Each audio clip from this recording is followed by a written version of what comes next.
आप सबको प्रभु यीशु मसीह के नाम में शलोम। आज का हमने वचन का टॉपिक लिया है सावधान, अपना ध्यान प्रभु से हटने ना दें। Don't let your attention to divert from God.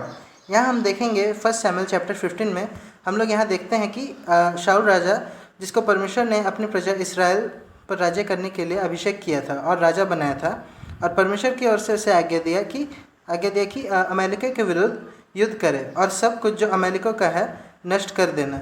शाऊल राजा अच्छे गाय, बैल, भेड़, बकरी, मोटे मोटे पशु के उसको अपने प्रजा के कहने के अनुसार रख लिया, लेकिन जो निकम्मे जानवर थे उन सबको शाऊल ने ख़त्म कर दिया।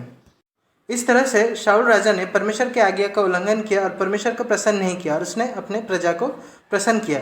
फिर हम देखेंगे 1 शमूएल चैप्टर 15 वर्स 24। इस आयत में हम देखते हैं कि शाऊल शमूएल से कह रहा था कि मैंने पाप किया, मैंने प्रजा के लोगों का भय मानकर और उनकी बातों को सुना, मैंने यहोवा की आज्ञा और तेरे बातों का उल्लंघन किया है। शाऊल राजा जो था वो परमेश्वर से अधिक अपनी प्रजा से भय रखता था। शाऊल राजा को चाहिए था कि वो परमेश्वर का भय माने और परमेश्वर की इच्छा को पूरा करे, क्योंकि उसे राजा परमेश्वर ने ही बनाया था और जो प्रजा थी उसे परमेश्वर ने ही दिया था।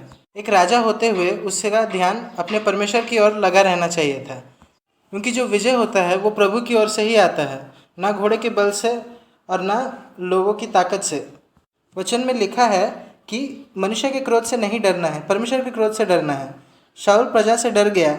इसे पता चलता है कि शाऊल के पास आत्मिक बल नहीं था, क्योंकि वह मनुष्य से डरता था।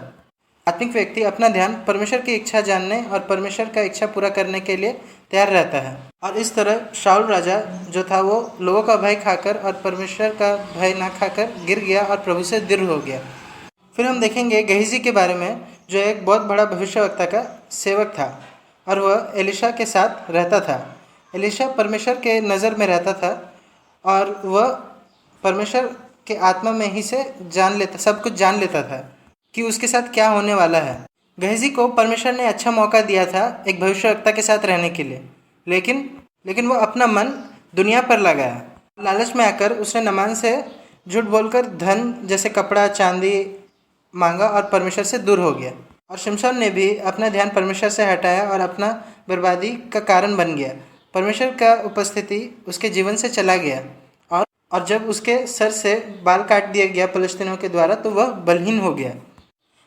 फिर यहाँ हम देखेंगे राजा सुलेमान, जो बुद्धि से भरा हुआ उसका जीवन था और प्रार्थना से, जब भी वो कोई प्रार्थना करता था तो परमेश्वर सुनता था। लेकिन आखिर में देखा गया कि उसका ध्यान मूर्ति पूजा में चला गया, क्योंकि उसकी बहुत सारी रानियां और रखेल थी और उन लोगों ने राजा का ध्यान अपनी मूर्ति पूजा की तरफ कर दिया।